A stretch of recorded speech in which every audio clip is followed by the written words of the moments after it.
Holy Thursday, the arrest of the Lord Jesus. When Jesus with the 3 apostles went out upon the road between Gethsemane and the Garden of Olives, there appeared at the entrance, about 20 paces ahead, Judas and a band of soldiers, between whom a quarrel had arisen. Judas wanted to separate from the soldiers and go forward alone to Jesus, as if he were a friend returning after an absence. They were to follow, and act in such a way as to make it appear that their coming was altogether unknown to him. But they would not agree to his proposal. They held him fast, exclaiming, "Not so, friend. Thou shalt not escape us, until we have the Galilean." And when they caught sight of the 8 apostles, who at sound of the noise came forth from the Garden of Gethsemane, they called up 4 of the archers to their assistance. But this Judas by no means assented to, and a lively dispute arose between him and the soldiers. When Jesus and the 3 apostles, by the light of the torches, distinguished the armed and wrangling band, Peter wished to repel them by force. He exclaimed, "Lord, the 8 from Gethsemane are close at hand. Let us make an attack on the archers." But Jesus told him to hold his peace, and took a few steps with them back on the road to a green plot. Judas, seeing his plans quite upset, was filled with rage and spite. Just at this moment, 4 of the disciples issued from the Garden of Gethsemane and inquired what was going on. Judas began to exchange words with them, and would fain have cleared himself by a lie, but the guards would not allow him to go on. These 4 last comers were James the Less, Philip, Thomas, and Nathanael. The last named, who was a son of the aged Simeon, had along with several others been sent by Jesus' friends to the 8 apostles in the Garden of Gethsemane to find out what was going on. They were actuated as much by anxiety as by curiosity. With the exception of these 4, all the disciples were straggling around in the distance, furtively on the lookout to discover what they could. Jesus took some steps toward the band and said in a loud, distinct voice, "Whom seek ye?" The leaders answered, "Jesus of Nazareth." Whereupon Jesus replied, "I am he."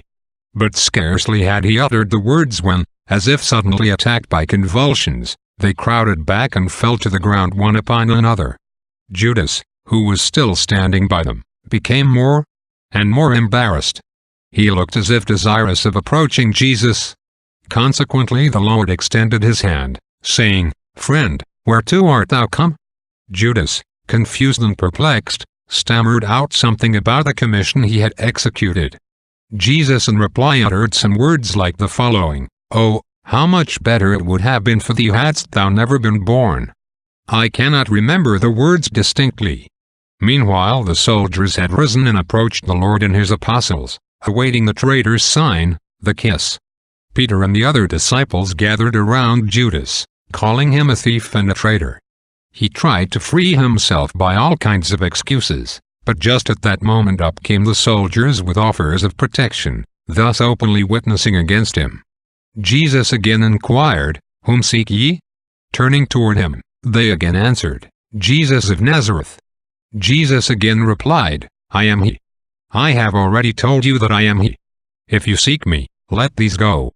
At the words, "I am he," the soldiers fell to the ground a second time. They writhed as if struck with epilepsy, and Judas was again surrounded by the other apostles, for they were exasperated to a degree against him. Jesus now called out to the soldiers, "Arise," and they arose, full of terror. Judas was still struggling with the apostles, who were pressing up against the guards. The latter turned upon them and freed the traitor, urging him anew to give them the sign agreed upon. They had been ordered to seize no one but him whom Judas would kiss. Judas now approached Jesus, embraced him and kissed him with the words, "Hail, Rabbi!" Jesus said, "Judas, dost thou betray the Son of Man with a kiss?" The soldiers instantly formed a circle around Jesus, and the archers, drawing near, laid hands upon him. Judas wanted at once to flee, but the apostles would not allow him. They rushed upon the soldiers, crying out, "Lord, shall we strike with the sword?" Peter, more impetuous than the rest, seized the sword and struck at Malchus, the servant of the high priest, who was trying to drive them back, and cut off a piece of his ear. Malchus fell to the ground, thereby increasing the confusion.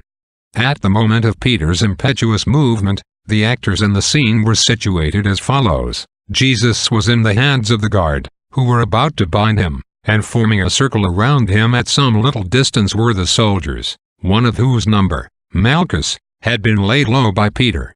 The other soldiers were engaged, some in driving back the disciples that were approaching too near, and some in pursuing those that had taken to flight. 4 of the disciples were wandering around, timidly showing themselves only here and there in the distance. The soldiers were still too much alarmed by their late fall, and too much afraid of weakening the circle around Jesus, to make any very active pursuit. Judas, who immediately after his traitorous kiss wanted to make his escape, was met on his way by some of the disciples, who overwhelmed him with reproaches. 6 official functionaries hastened to his rescue, while the 4 guards were busy around Jesus with cords and bands, being on the point of binding him. This was the state of affairs when Peter struck down Malchus, and Jesus said, "Peter, put up thy sword, for whoever takes the sword shall perish by the sword. Thinkest thou that I cannot ask my Father to send me more than 12 legions of angels? Shall I not drink the chalice that my Father has given me? How will the Scriptures be fulfilled if it shall not thus be done?" Then he added, "Suffer me to heal the man." And going to Malchus, he touched his ear and prayed, and at the same moment it was healed. The guard, the executioners, and the 6 officers surrounded Jesus. They mocked him, saying to the crowd, "He has dealings with the devil." It was by witchcraft that the ear appeared to be cut off, and now by witchcraft it appears to be healed. Then Jesus addressed them, "Ye are come out with spears and clubs, to apprehend me as if I were a murderer. I have daily taught among you in the temple, and ye dared not lay hands upon me. But this is your hour and the hour of darkness." They ordered him to be bound still more securely, and said to him deridingly, "Thou couldst not overthrow us by thy sorcery." And the archers said, "We shall deprive thee of thy skill." Jesus made some reply that I cannot recall, and the disciples fled on all sides. The 4 executioners and the 6 Pharisees did not fall to the ground, nor did they in consequence rise again. The reason of this was revealed to me. They were in the same rank as Judas, that is, entirely in the power of Satan. Judas did not fall at the words of Jesus, although he was standing among the soldiers. All those that fell and rose up again were afterward converted and became Christians. Their falling and rising were symbolical of their conversion. They had not laid hands upon Jesus. They merely stood around him. Malchus was, after his healing, already converted to such a degree that he only kept up appearances in respect to the service he owed the high priest. And during the following hours, those of Jesus' passion, he ran backward and forward to Mary and the other friends, giving them news of all that was taking place. The executioners bound Jesus with the greatest rudeness and barbarous brutality, the Pharisees meanwhile uttering insolent and scornful words. The executioners were pagans of the very lowest class. Their necks, legs, and arms were naked. Their loins were girded with a sort of bandage, and they wore a short jerkin without sleeves, fastened at the sides with straps. They were short, stout, very active, with a brownish red complexion like the Egyptian slaves. They bound Jesus' hands upon his breast in a cruel manner. With sharp new cords, they pitilessly fastened the wrist of the right hand to the left forearm just below the elbow and that of the left hand to the right forearm. They put around his waist a broad girdle armed with sharp points, and bound those hands again with links of willow, or osier, which were fixed to the girdle. Around his neck they laid a collar in which were points and other instruments to wound, and from it depended 2 straps, which like a stole were crossed over the breast and bound down to the girdle so tightly that the neck was not free to move. At 4 points of this girdle were fastened 4 long ropes, by means of which the executioners could drag our Lord hither and thither according to their wicked will. All the fetters were perfectly new. They appeared to have been especially prepared, when the plan was formed of apprehending Jesus, for the purpose to which they were now being put. And now, after several more torches had been lighted, the pitiable procession was set in motion. First went 10 of the guard, then followed the executioners dragging Jesus by the ropes. Next came the scoffing Pharisees, and the 10 other soldiers closed the procession. The disciples were still straying about, wailing and lamenting, as if bereft of their senses. John, however, was following rather closely behind the last of the guards. The Pharisees, seeing him, ordered him to be seized. At this command, some of the guard turned and hurried after him. But he fled from them, and when they laid hold of the linen scarf he wore around his neck, he loosened it quickly and thus effected his escape. He had laid aside his mantle, retaining nothing but a short, sleeveless undergarment, that he might be able to flee more easily. Around his neck, head, and arms, however, he was enveloped in that long, narrow scarf which the Jews were accustomed to wear. The executioners dragged and ill-used Jesus in the most cruel manner. They exercised upon him all kinds of malice, and this principally from a base deference and desire to please the 6 officials, who were full of rage and venom against him.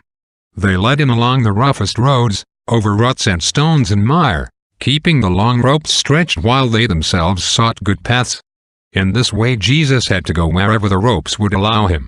His tormentors carried in their hands knotted cords with which they struck him, as a butcher might do the animal he was leading to slaughter.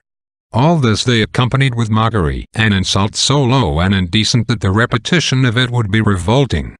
Jesus was barefoot. Besides the usual undergarment, he wore a seamless, woolen shirt, or blouse, and over that an outside robe. The undergarment of the disciples, like that of the Jews in general, consisted of a scapular that fell before and behind over the breast and shoulders. It was made of 2 pieces fastened together on the shoulder by straps, but open at the sides. The lower part of the body was covered with a girdle from which hung 4 lappets which, after being wound around the loins, formed a sort of trousers. I must not forget to say that, at the apprehension of the Lord, I saw no written order. His enemies went to work as if he were an outlaw, a person beyond the pale of the law. The procession moved on at a hurried pace. When it left the road between the Garden of Olives and the pleasure garden of Gethsemane, it turned for a short distance to the right on the west side of Gethsemane, until it reached the bridge that there crossed the brook Cedron.